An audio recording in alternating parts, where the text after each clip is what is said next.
Today I'm going to be talking to you about Kotlin. So at Google I/O last year, we announced Kotlin as an official language for Android development.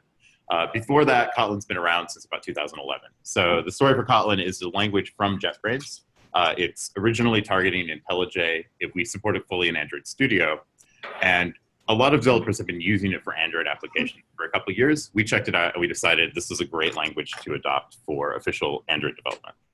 So let's talk a little bit about why we decided Kotlin is a good language to use for Android development. One of the things we found Kotlin really excels at is extremely easy to learn. So there's tons of books about Kotlin. If you haven't read any books about Kotlin, Kotlin in Action is from the IntelliJ, from JetBrains. So it's a great book to get started on. There's a bunch of websites. KotlinLang.org has one of the best language reference manuals I've read. And there's a really great Kotlin community that exists. When we asked developers who use Kotlin how long it took them to learn Kotlin to the point they could start writing programs in it, they got to the point they were able to write Kotlin code in a couple days, and they felt they were proficient at it after a couple weeks. One of the reasons for this is there's not that many surprises in Kotlin. So if you're coming from a Java background, if you're an Android developer, Kotlin works exactly the same way as Java does in a lot of ways. So the call semantics for a function are the same. The class system is the same. The method resolution order for figuring out overrides is the same. So you don't have to learn deep concepts. You're mostly learning abstractions that build upon your existing knowledge. Another thing that we love about Kotlin is that it's modern. So it's a modern language, and what that means basically is it has type inference, it has coroutines, it has lambdas, it has nullability in the type system. I can go on and on and on. There's a whole bunch of features that are part of the modern set of languages that are coming out. Swift, Kotlin, you see some of these in Rust. And all of these features really help you as a developer write better code, safer code, more concise code, and they also add abstractions and expressivity to your code that allow you to clean up things that are otherwise kind of more complicated to write in other languages. This talk, I'm going to talk a lot about cleaning up code that is a little bit maybe not perfect, and we're going to make it look like beautiful code that we're very happy to have in our source code. And another thing we look for when we look at languages at Google is we want a language that's industrial. We want, and what that means is kind of vague, but we want a language that has good performance. So Kotlin has great performance. It is generally as performant as a programmer in the Java programming language. There's a couple areas with lambdas where you can kind of shoot yourself in the foot in your performance critical parts of your app, but you don't have to use those in the performance critical parts, and typically Kotlin code is exactly as performant as Java code. Another thing that is amazing in Kotlin is the amount of boilerplate they kept. One of the design goals is to keep just enough boilerplate. So they've created these concise abstractions. They've allowed you to reduce a lot of the code that you write in your applications, but they didn't remove all of it. You can still take a look at a line of source code and figure out exactly what it does. And then, of course, since it comes from JetBrains and it's made for IntelliJ, it's designed for IDE usage from the start. So languages that are, for example, Python, Kotlin, on the other hand, has great lint checks, has great IDE support, and it's a very easy, very well-tooled language. So let's talk a little bit about what's happened since I/O 2017 in Kotlin from Google. So one of the first things we did, we put together the Kotlin guides. These have some style guides about how to write Kotlin code, and one of the more interesting things is it covers Kotlin Java interop very heavily. So it shows you if you want to write code in Kotlin and code in Java and call between those two, what good programming styles are in order to have good interop between Kotlin and Java. We also added nullability annotations in the support library version 27. So this is important in Kotlin because, as I mentioned, Kotlin has nullability built into its type system.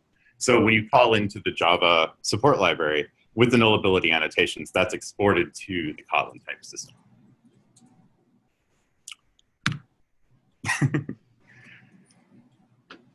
We've also built a lot of Kotlin docs and samples. There's a team of sample writers that have been working really, really hard to translate a lot of our existing Java samples to Kotlin, and we've also started writing new samples in Kotlin. And we've done more than just take some Java samples and like run the compiler and put the compiled Kotlin in. We've tried really hard to write idiomatic Kotlin in these samples. So if you want to take a look at some idiomatic Kotlin, these are a great way to do that. They're available on developer.android.com and Android Studio, just like the Java samples were. And then I'm sure you all saw on Monday, we released Android KTX. So that was pretty big. That's the first big engineering project that we've actually put out for Kotlin from Google. So Android KTX is a set of extension functions, and it's punny. It's a set of extension functions that take our sweet desserts and add syntax sugar to make Android development even sweeter. I'm sorry, I didn't write that. Anyway. Did she make you say that? Yes. So Android KTX, if you have to take a look at it, it's totally alpha right now. So we want you to take a look at it, go look at it on GitHub, file issues, send pull requests. We want to make this a community-built library, similar to what we did with Arch Compiler. So your feedback is going to help shape the library. And then the other side of that is it's an alpha, so the API is probably going to change. So don't write 10,000 lines of code depending on it unless you're willing to take on that migration risk. We're going to add a lot to Android KTX, so we're just starting right now, and it's going to get bigger and bigger. The goal really is for this to be a good place to add Kotlin extensions to your code and a repository of all the best ways to use Kotlin in Android. So this is a small room. I'm going to dive into the technical part of this talk right now. Please feel free to shout out any questions you have. We can be intimate. You can just interrupt. It's totally fine. We don't have to wait for Q&A if there's something that comes up. So I'm going to talk about Kotlin in terms of testing. And the reason I'm going to do this is when I adopted Kotlin, the very first thing I did is I took one of my test cases, I converted it to Kotlin. I used the Java to Kotlin converter. It wrote some okay Kotlin. And then I sat down and I spent an hour trying to turn that into idiomatic Kotlin. And this is a really safe way to try out Kotlin because I don't have to add a dependency to my production application. If I don't like it, it's really easy to just go ahead and rewrite a test case. It's harder to pull something out of my production app, which has a lot of dependencies to spider around. So this is a really good way, if you haven't written any Kotlin, to kind of play around with it. And so that's why I decided to focus on testing to motivate these Kotlin examples. So I'd like to introduce the Test Ninja. Test Ninja is our mascot at Google for testing on Android. And it asked me to give you an overview of what good tests look like on an Android application. To start with, we have unit tests. So unit tests, I think, are everyone's favorite kind of tests. Since this is a small room, can anyone define what a unit test is? That's a single block of code with minimal interactions outside of it. That's exactly right. Yeah, so it tests exactly one unit, right? So it tests a class or a method. It doesn't test like 5 or 10 or 15 classes. It tests a very small unit. And as a result of this, they tend to run extremely quickly. And they also have a great response when they fail. So when a unit test fails, typically it's testing 10, 15, 20 lines of code. It's very easy to figure out which one broke. And it doesn't kind of accidentally trigger 200, 300 lines of code like you sometimes do with other kinds of testing. For these reasons, we found that about 70% of tests should be written as unit tests for an application because you get these performance benefits, you get these ease of development benefits that are fantastic. The way to write unit tests we're less opinionated on. So a lot of people do use Roboelectric. We use Roboelectric internally. A lot of people write pure Java or pure Kotlin unit tests if you architect your app such that you can do that. Both ways work just fine, and they both have those performance benefits.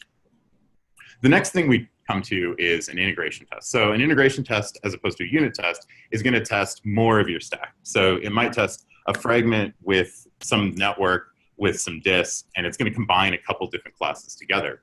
The difference between a unit test and integration test really is just the scope of the classes that it's testing. It doesn't affect the amount of hermetic testing that you're doing. So you still want to isolate your network in a unit test and not actually hit your real backend. They typically run slower than unit tests, so we recommend about 20% of tests be written as integration tests. And then finally, we come to end-to-end tests, which I think surprised me when I saw the guidelines. So these basically are espresso tests. So is everyone here familiar with espresso on Android? Does everyone use it to test their applications? Does anyone not like espresso? Fantastic. All right. So espresso is a great way to write tests. So basically, it's a UI system framework. You're all familiar with it.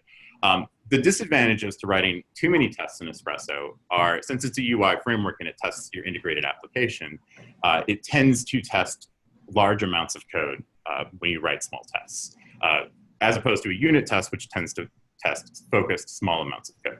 And as a result of that, it runs a little bit slower than your unit tests, or a lot slower in some cases. And it also has a tendency to be hard to figure out what line of code caused a test to break, because you've integrated so much of your application when you write your Espresso tests. And for all these reasons, we recommend testing critical paths with Espresso, but not testing your entire application only with Espresso. All right, that's enough testing theory, definitely. So let's get back to Kotlin and talk about Kotlin. I'm going to run through some typical test scenarios that we've all written on the Android platform and use Kotlin features to rewrite or improve the APIs that the tests are written in. So what I'm going to motivate this example with, I have this application and it has a menu, and the menu contains help. So this is my entire application.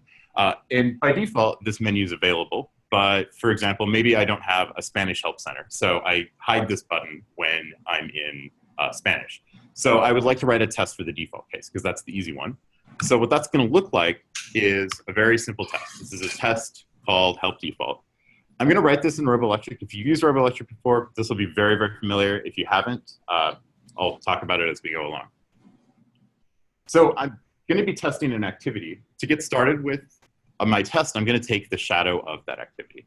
And the shadows, it's a shadow activity as the class. It's a wrapper that's provided by Roboelectric, and it does basically two things. It provides test helpers, and it deals with the fact that the Android framework is written in native code. So you can actually run it on your desktop without having to run it inside of an emulator.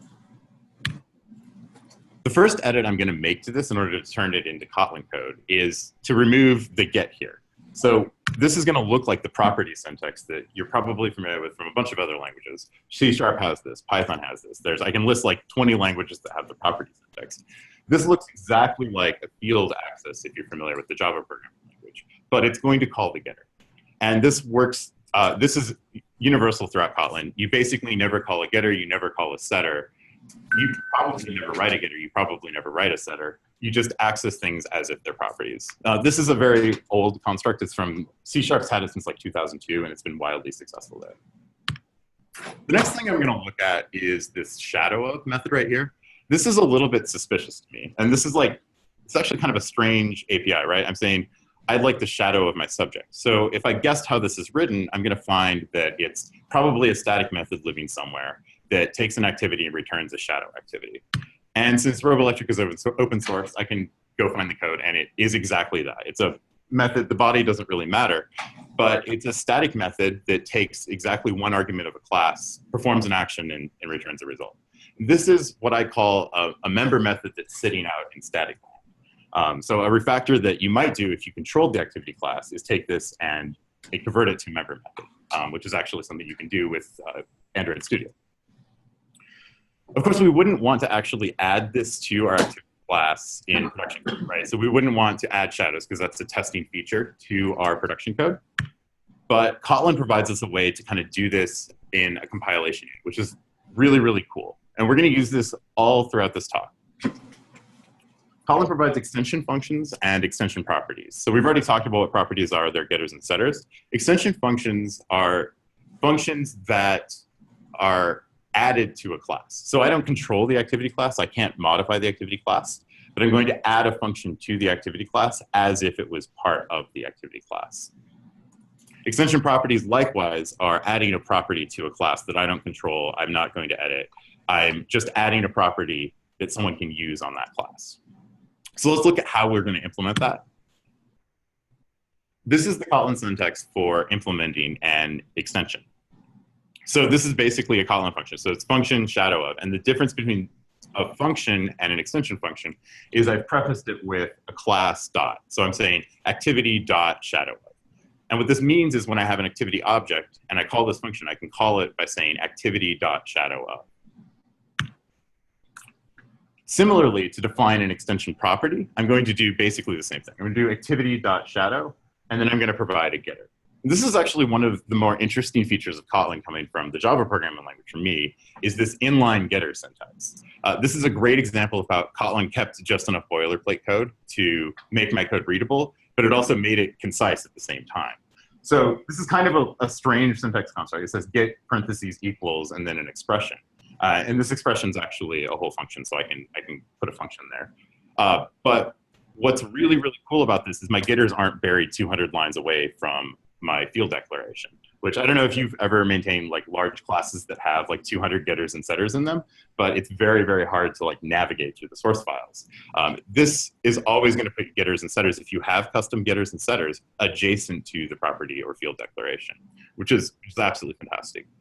Typically, you don't even need to write the getter. So this is automatically provided for you if you need just a regular getter that all it does is pass this backing property. In this case, we're providing a completely synthetic getter. So it's calling a function. There's no actual backing property, so we provide the getter. The trick to understanding extension functions in Kotlin is really to understand that they're just static methods. So we started out with the static member method, and we've ended up with the static member method. So if we want to call it from Java, all we do is call shadow_util.getShadow, and we pass the activity. And this is really, really key to understanding what extension functions are, because if you start thinking about extension functions as static functions, you'll understand all of the call semantics for them. The only difference is when you call them from Kotlin, the Kotlin compiler is able to call it with this special syntax. So I'm still calling a static method here, but I'm calling it as if it's a member method. So it's a little bit of like kind of behind the scenes trickery from the compiler in order to give me this really, really nice API. So this has been, again, this is a language feature borrowed from C#. So this has been in production in C# for about 10 years now, 15 years now, and it's been successful in C#. So to finish my test, I'm going to add an assertion.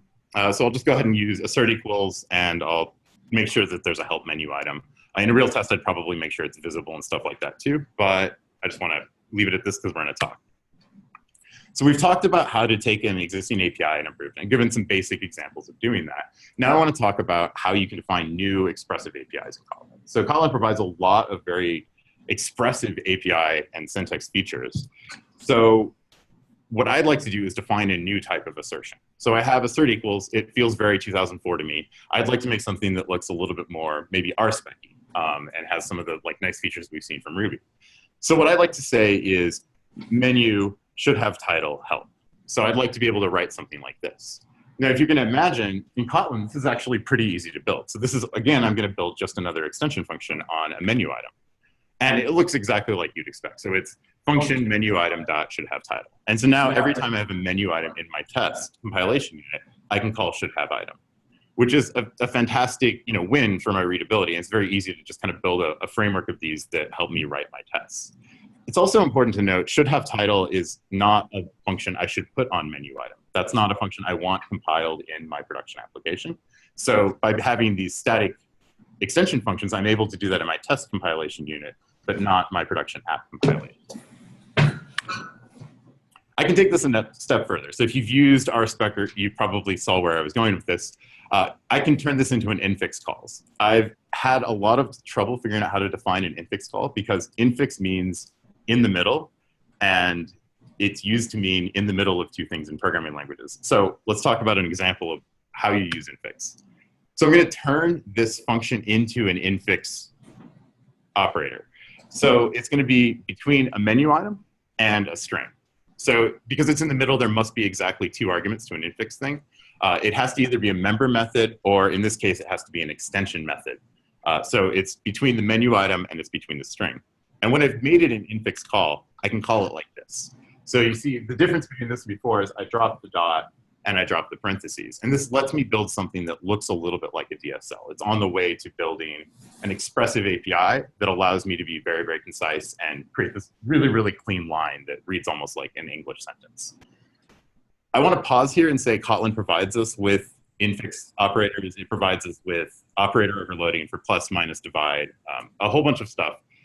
These things can be overused. So in this case, I think it really helps the readability of the test. But if you put infix calls everywhere in your source code, you're probably going to find that it's more unreadable than it is readable. So it's something that you should use as a precision tool to solve specific problems. Another feature that Kotlin provides that allows me to be really, really expressive is reified types. Throughout the entirety of this talk so far, I've skipped the setup line because it's just a mess. Really, I'm saying subject.roboelectric.setupActivity, then I'm passing main activity class.java. So all I'm really trying to say, I'm actually trying to say exactly two words: setup activity. I didn't mean anything else I said. I wrote like 15 tokens for no particularly good reason. I can do this exactly like this in Kotlin. And if I implement that, it's going to look like this. I'm going to define a function that has a reified t and allows me to use that as if it's a real type. So reified really just means real, the literal translation of the word. And what it means is the type is real and can be used as if it's a real class. In this case, you can see I'm calling T class Java. And if you're familiar with erase types on the Java language, you'll remember that you can't do this on a generic type in the Java programming language. But since this is a reified type, you're able to do this in Kotlin. And if you're curious how it does this, because it's still targeting the JVM when you make an Android application, or it's targeting the Android runtime, the inline keyword is actually the key. When you specify inline on a Kotlin function, that means that it's going to be a source code rewrite. So this function will actually never be called, not as a suggestion, but as a requirement.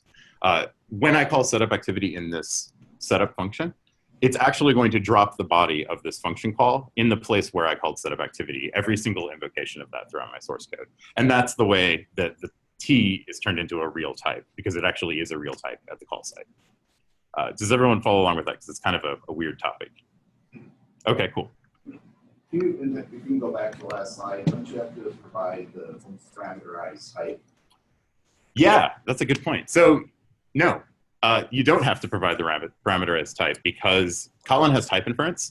So I've defined the type of subject to be an activity. So when I call this, I'm going to use the left-hand side type of that equal sign to flow through to the right-hand side. So when I define these little reified helpers, which I do a lot actually when I'm programming, I'll always design them with the assumption that the left-hand side is going to specify the type so that I don't have to re-specify it on the right-hand side.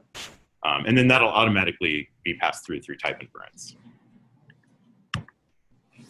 The next topic I want to talk about is higher order APIs. So higher order is kind of this big topic. I took an entire class on it when I got a computer science degree. But in short, all it means is a higher order function is a function that takes another function. And we're going to use that to build interesting and idiomatic constructs that allow us to extend the language beyond just simple ifs and whiles and fors and build our own little language constructs and improve things that are otherwise very hard to do. So to get started, I'm going to talk about the syntax for lambdas, because Kotlin has, I think, fairly unique syntax for lambdas. So if you haven't seen it before, it might come as a surprise to you. Here is an example of the most basic lambda I could define. A lambda is a function literal. As opposed to a regular function, what that means is every time the lambda is evaluated, it makes a new function. A regular function, there's always exactly one copy of that function. With a lambda, every time you call the lambda or run through the lambda code path, it creates a new function. Here I'm only calling it once, and what I'm going to do is assign a variable increment to a function that takes a value, which is an integer, and increments it by 1. You'll notice that I didn't specify the type of increment. So back to type inference. I've specified the type completely on the right-hand side of this equal sign. So it's a function because I have the curly brackets and the arrow sign, and then I put the colon integer specifying the type of the value. I can, however, switch that around. This is what it looks like if I want to specify the complete type for a function literal or a function argument on a variable. So here I'm saying variable increment is any function that takes an integer and returns an integer. And that's what the complete meaning of the right-hand side of this expression. And then on the left-hand side of this expression. And then on the right-hand side, I'm assigning it to a lambda. So now we've just say value, arrow, value plus 1. You'll also notice that I don't have to specify the type of value when I have the type specified in the context that I'm using the lambda. And this is subtle, but we're going to use that a lot to create really, really, really clean APIs. And as you dig into Kotlin code, you'll run into this a lot. If you go look at the Android KTX library, we use this construct a lot in order to create really, really clean APIs. So now we're going to get into the higher order part. So I've decided the easiest way to explain what higher order is to talk about this simple apply function. So apply takes a operand and a function, and it's just going to go ahead and call that function on this operand. So that's what we're trying to build here. So you can see in this declaration here that the apply takes an argument, which is of type any, which is basically translates to type object if you're familiar with the Java programming language. And then as the second argument, it takes a function. And you see that function type syntax again. So we have any question mark mapping to unit as the function type here. So this is a function that takes any function. It doesn't know anything about the function that it's doing, and then it applies that function on an argument. That's all this apply does. It's the same as using parentheses in normal, Kotlin code. We're just kind of re-implementing that. Where this gets really, really interesting, and one of the most, I think, pleasant parts of the Kotlin API is when you go to call this. Because I've put the function argument as the last parameter of my higher order function, when I call it and I pass it a Lambda, I can put the Lambda outside of the parentheses. And this is called, wait for it, I did not name this one. Last parameter call syntax. I should get that fixed actually, because it's like, so last parameter call syntax means that when you pass a Lambda as the last parameter, it doesn't go inside the parentheses, and you can create things that look like code blocks. So it looks like you're defining maybe a while or an if. So you can kind of extend the language, and this is the beginning of domain-specific languages in Kotlin, where we can say things very, very concisely that look like we're programming exactly the construct we want, and we're getting our business logic or our features done. So let's use that. This is the example where we're going to pull all of the previous features together. If you've used Mockito before, you're probably familiar with using capture arguments. So Mockito is a way to mock out different Java objects. So imagine I'm going to mock my network layer. So when people call the network layer, I'm not going to actually call the network. I'm going to intercept that call and return something magically. So I'm writing a test, and I've done something. It makes a network request, and now I need to capture that network request so that I can fulfill it and continue on with my test as if the network request is done. Some people write tests this way. Other people use a server on the phone. Either way works. To get Mockito to do that, I say verify mock network, which enters the verification context. And then I tell it which function I'd like to verify. So fetch the data is my function name. And then I pass it a captor. So I do capture.capture. And then in this verify context, Mockito does like an insane amount of magic, and out comes a capture argument. If you go read that code, your head will kind of explode. There's some bytecode rewriting going on. It's very intense, but it works very reliably. Where this gets really interesting, and if you've done this, you know what this next line is going to look like. I have to define that captor. And because I'm going to use it twice, I have to define it as a real variable. And that's going to look like this. And there's not really like a shorter way to write this in the Java programming language. And this is a ton of boilerplate. Like just looking at the duplicated code in this line of code, I see argument capture repeated twice, network listener is repeated twice. And then even after I've done all of that duplication, I still have an unchecked typecast going on between string and the network listener raw type.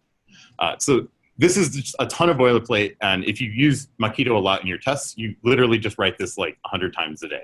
And you probably alt enter it and get Android Studio to write it for you.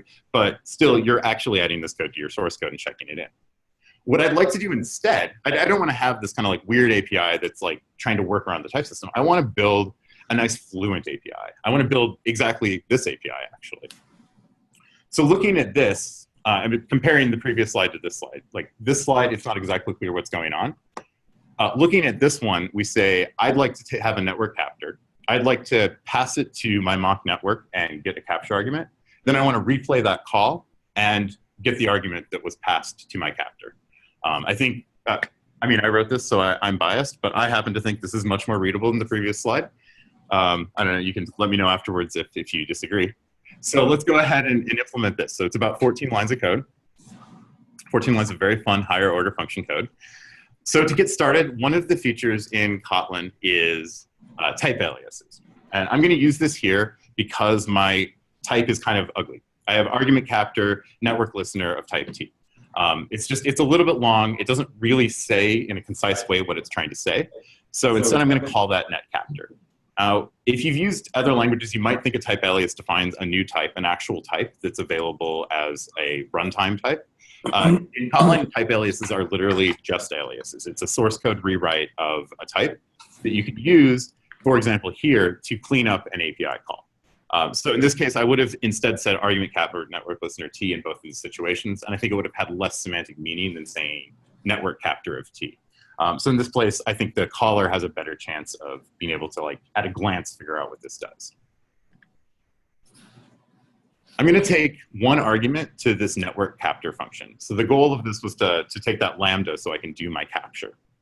So this uses a little bit of a strange syntax, right? So we're saying net capture of t dot parentheses, and then we're using the function arrow, and then it returns unit.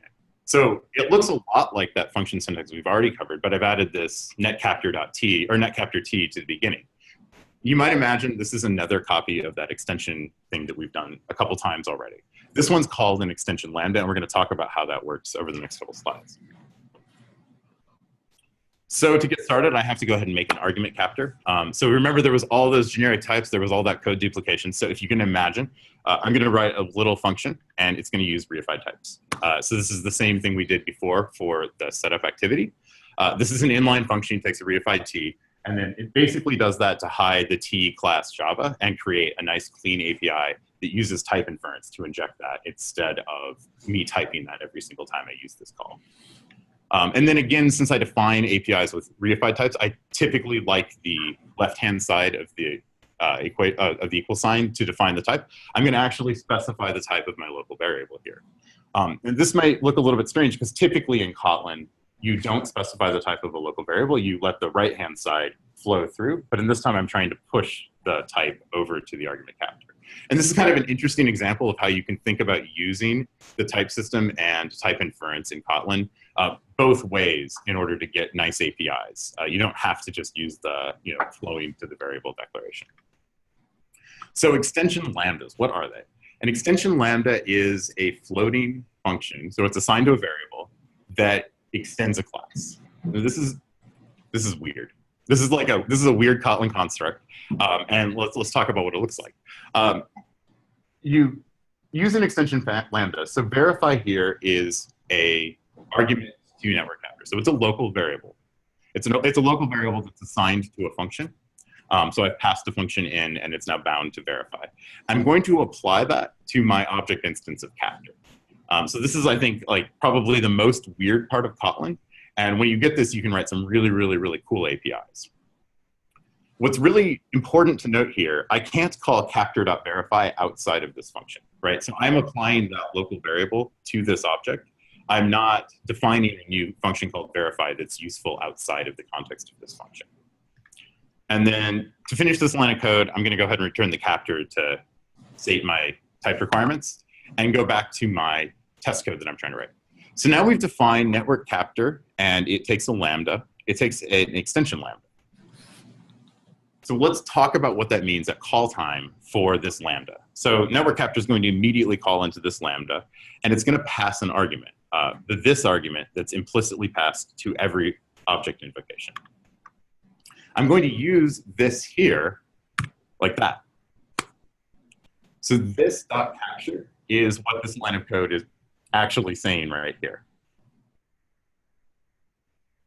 This is really powerful. This is one of the features in Kotlin that you can really, really push in order to build really, really cool DSLs. I've done it here because it makes total sense exactly what the implicit argument is. So network capture obviously is going to pass a network capture into this lambda. However, it's not always clear when you're defining an API like this what the type that you're going to be passing into the lambda is. So we can define a regular lambda like we'll do for the next section. In this case, replay call is going to replay whatever was captured. So in this case, it's a callback that I've captured. In other cases, it might be a string or an integer or a user object. I mean, I don't really know anything as the designer of this replay call API about what my user is going to be doing with this replay call method. So what I'm going to do is I'm going to let them name the argument to the lambda. So here I'm going to call it a callback because that makes sense, because that's what I've captured. In other places, I'm going to let them call it a user object if that's what they've captured. And then once I get that, I can just call it callback.dataLoaded, and I've completed my test. So let's write replay call. This should pretty much cover the same. This is the same stuff we've covered in the previous time, but this is a function that's an extension function on argument capture, because that was the result of that lambda. And it just takes a regular lambda. So here I'm not using the extension lambda syntax. I'm just saying type t maps to unit. then all I'm going to do in replay call is assert that there's been only one call to this captor. And you'll note here I'm calling allValues.size, and that's actually calling this.allValues.size. Since I'm in an extension function, I have access to this again. So we're using, Kotlin does this all the time, this little trickery with this. So we have access to this, and it's the argument capture that replay call was applied upon. And then all I'm going to do is call this replay body function, which is that Lambda that I passed, and I'm going to pass it the value. And we're done. So to recap, we wrote 14 lines of higher order Kotlin code. We used pretty much all of the language features that are available in order to write a domain-specific language in Kotlin. And we took this code, which I think I've written 500, 600,000 times in my life, and we turned it into this code. And we can use this throughout the rest of our code. So this is like an upfront investment. It takes time to write this sort of code, but you end up with this really great API. And I do want to pause right here before everyone runs off and implements this in their source code. There is a library called Kotlin that does implement pretty much the same API. Sorry, Kotlin Makito. And so you should check that out before you go start rewriting this yourself. So in this talk, we've covered using extension functions to make properties, to make extensions. And we've used that repeatedly over and over and over again. And you'll see this in Kotlin code. When you write it, it's going to have lots and lots of extension functions. If you look at the Android KTX library, it's called the Android Extensions Library because all we did was take Android objects, put extensions on them, improve the APIs. We've talked about the expressive syntax that you can use. We have Infix, we have Reified Types. There's a whole bunch of expressive operators that are available in Kotlin to be used appropriately. I mean, don't go crazy, but you can definitely make your code look nice by using those. And then we capped it off by talking about how to use higher order functions to build real APIs that we can use in our programs. So that concludes the talk. I think I think we're done, but we can do like a question or two.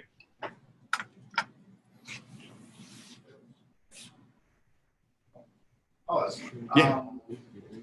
Extension functions work really well when it seems to be building onto an existing class. So how would you compare its functionality to a companion object of a new class? Right, that was fine, but I've been always curious about that. Yeah. So I think so you're talking about the by syntax. So you can say class by foo, where you specify an interface and then say fill it with this object. Oh, the companion, the static, sorry, companion object. So as my friends at JetBrains say, companion object is the most controversial part of Kotlin. And half of the JetBrains team loves it and half the JetBrains team wants to kill it, but it's too late, it's staying. So it's, if you're not familiar, companion objects are the way to do static in Kotlin. So if you want to define static properties, you have to put them in this companion object, which is then exposed as a real object.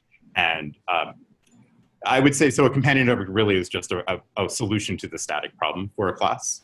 It allows you to define things in a class that are static fields. Typically in Kotlin code, it's not exported to Java. You won't use companion objects. You'll instead just define things at the file level scope instead. All right, let's go ahead and wrap it. I'll be around, so ping me all day.